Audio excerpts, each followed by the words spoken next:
Jebul nang kene malah nyanding bojo loro. Langsung wong wis angger raine krimis mesti. Greman karo wong wedok. Ora gumun aku. Siwon kok dadi panjenengan wis nggawa loro kaya ayo diajeng Betari Silojo. Oh kan lho pancen iki aku goleki nggo mekulungan kowe. Mula saiki kowe wani singa ana anggane Dewi Dharma Stuti. Aku tak wancet ana aku.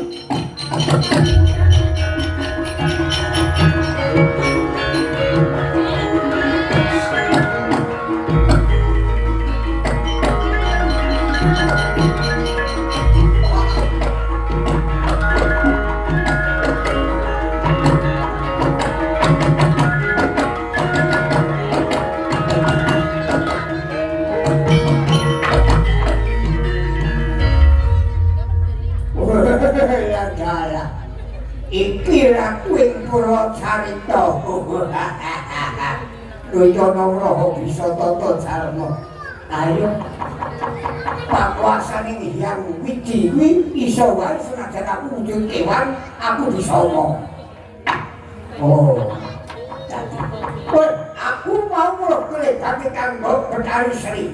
Mlebu kene tak jaluk kanggo Betari Sri. Besok orang itu saya, yang orang itu mau tunjukkan kayak hatiku.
Cumondhok ana ing negara Purwocarita ora bisa uncak saka negara.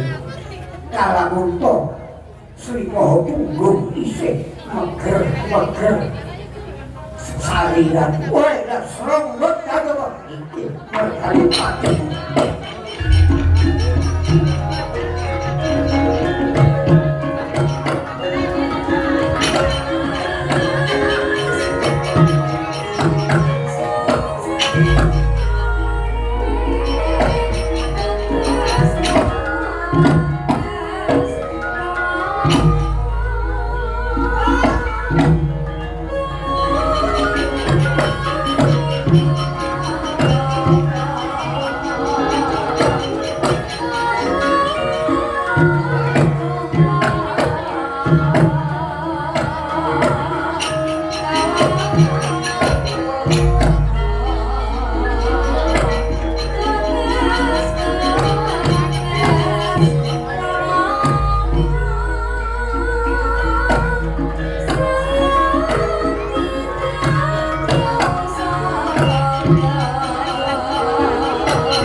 Ira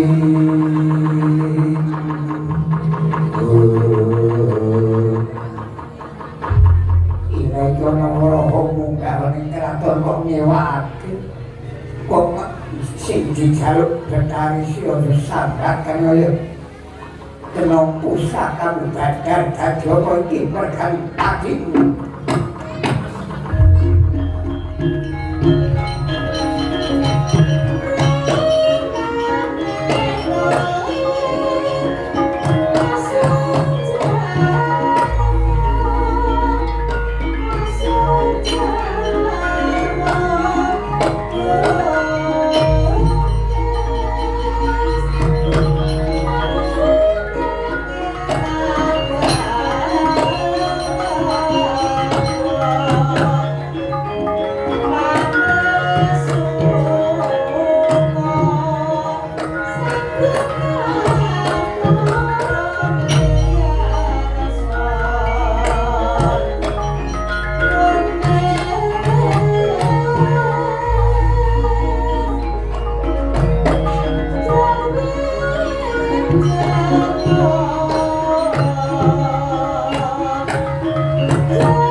Kaki wang-wang semunggar cito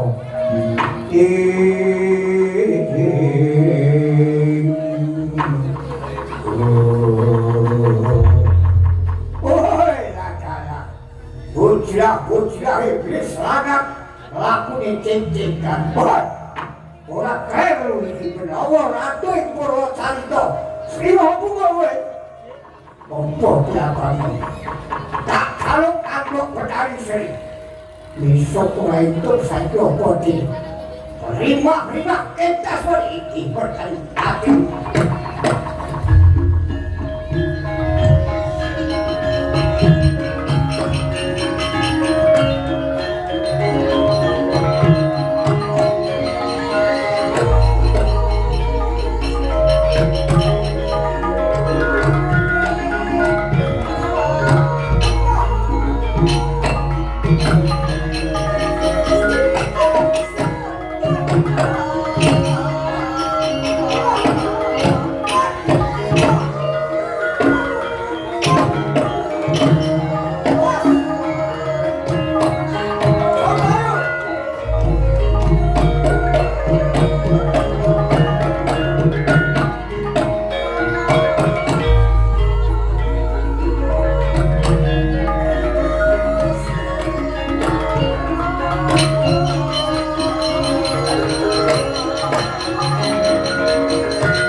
Kula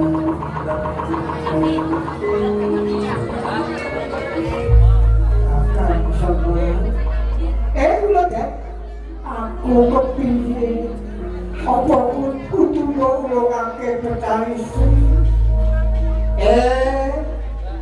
Golek angel-angel kok bareng wis dijaluk wong entuk. Ayo. Aku lawan. Sampai lawan aku tak dikit.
Iki anake sapa ya, Dur? Ngerti aku putrane buku Betari Durga. Kok kedur-dur buahku bangsat. Ampe padha kok ya. Kowe arep ngopo? Meng donya kuwi arep ngopo, Papanmu kuwi ora ning donya. Jokowi kelayapan yang dunia kok harus gawe rusak, harus gawe kisruh, harus gawe geger. Iya. Ora, aku menggoleki buronku. Lah buronku sapa? Kanggo Betari Sri. Kanggo Betari Sri wis pinesti dadi jodhone Bathara Wisnu.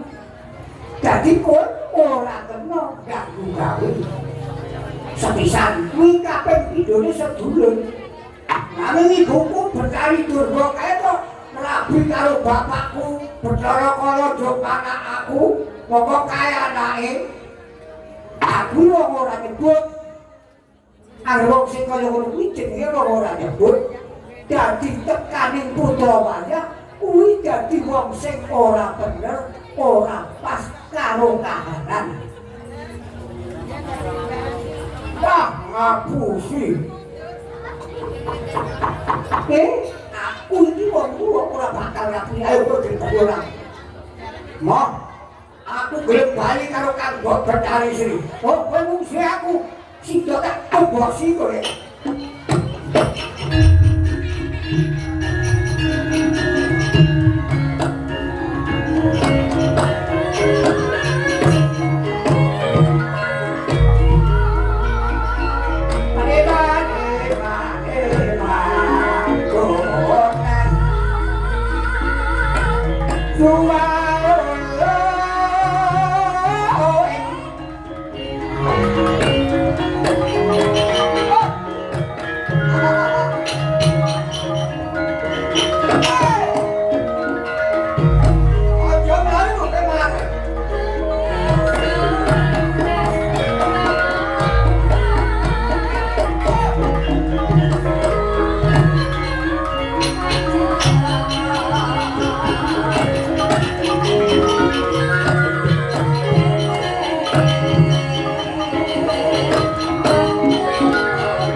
karo ayo. Kowe kudu manut karo aku ora. Ora aku kudu njaluk. Yen ngono kowe pancen kudu musuh aku. Ayo. Kowe sida tak wacake. Apa mula bukamu? Mergo kowe anggone dadi wong urip kuwi sak geleme dhewe sak karepe dhewe.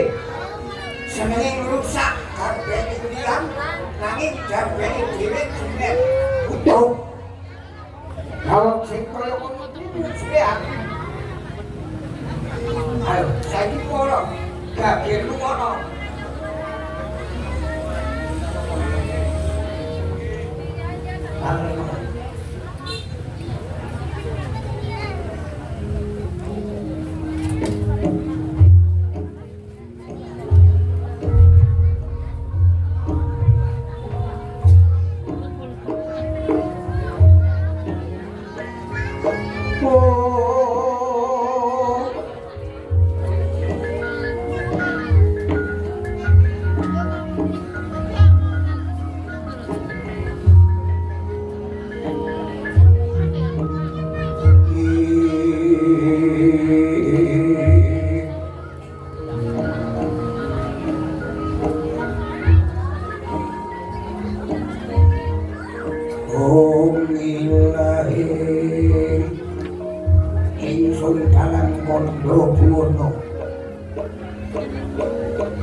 Sering cakap ningali melok ing wadanan melok ing kahanan kalane tanggal kapisan tanggal 14 Suklo pakso Kresno pakso Apuro pakso murutan kena ing sirep lan surat ingsun dalam canti wasiso yo ingsun kang menang wasiso iku sekali kaum kali namas waduh rasna kukumat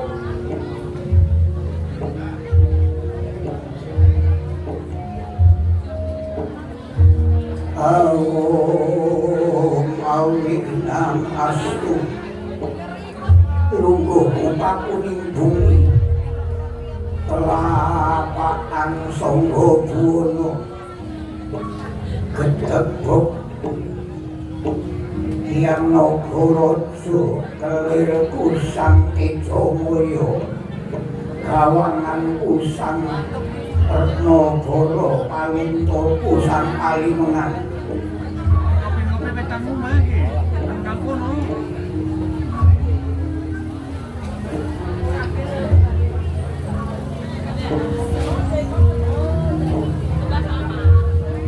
Bentong kusang Surya Kembar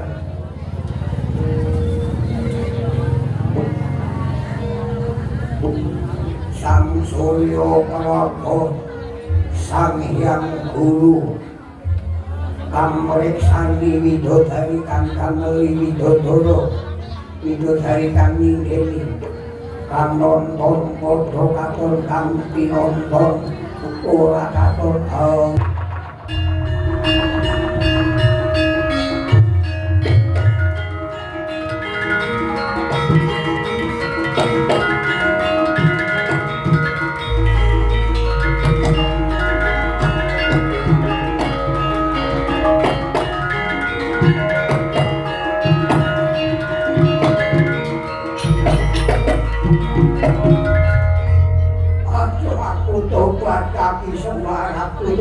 yo nek pancen kowe tobat ayo kowe ndang bali ora kena mapan ana ing jagat pramen iki apa meneh ing dusun Kalisan wis ora kena babar pisan dene kene wis ana sing njaga dhewe-dhewe mulane kowe kudu bali menyang asal mulane aku njaluk karo kowe sing pincep tuntunan sing rempok gendongan ayo kabeh wadiamu baju barat gowo bali bali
Kakang semar. Kula terus pundi? Kepiye kabul kaurusanan. Niku mau sing dadi cabrang. Ora ho. Oh, kene karani cabrang. Niku jebule para yuwana. Niku oyak-oyak Betari Sri. Gading bocahane wau tak ruwah sisan ben kabeh balane Bathara Kala niku padha ngiyat. Dene sing ana kene ana pebudhen, ana Bapura Seja, ana papat cacahe kuwi pancen sing ngrengga wonten ing bumi kalisan mriki. Mugi-mugi panjenengane sing sampun kapundhut wonten ngarsa dalem Allah Subhanahu wa taala tansah nyuwun DDP wonten ngarsaning Gusti mugi warga masyarakat kalisan pinaringan ayem lan tentrem adoh dinene cepak rezekine. Sing siji nek yo kuwi adoh rezeki kok kaya kaya ngono kudu eling karo kula bukane. Soko nanti kados iku soko nggih Pak. Lan itu. Dadi enten Pak kuwi nggih menika. Sak sampunipun menika dipun ruwat kala wau. Mugi-mugi kula suwunaken wonten ngarsanipun Gusti kang akale jagat mugi-mugi. Sing pegawe ingkang munggah kabeh. Sing tani tikel tekuk pametune. Sing dagang tuku murah bisa dolaran. Sing tukang kabel ban muga-muga kabel bos. Ngersake kuwi. Ya kabeh mau mugi-mugi tansah pinaringan dening Gusti. Boten-boten perlu beda setunggal menapa menggaing kita sami. Lan sak sampunipun luwatan menika mugi bumi kalisan tansah ayem tentrem ijo riyo-riyo tulus kang sarwa kinandur jinawi kang sarwa tinunggas. Kula tiyangipun paringana bagas kelarasan saged pindhah puluh punipun ing wasana tancep kaya Andrawina.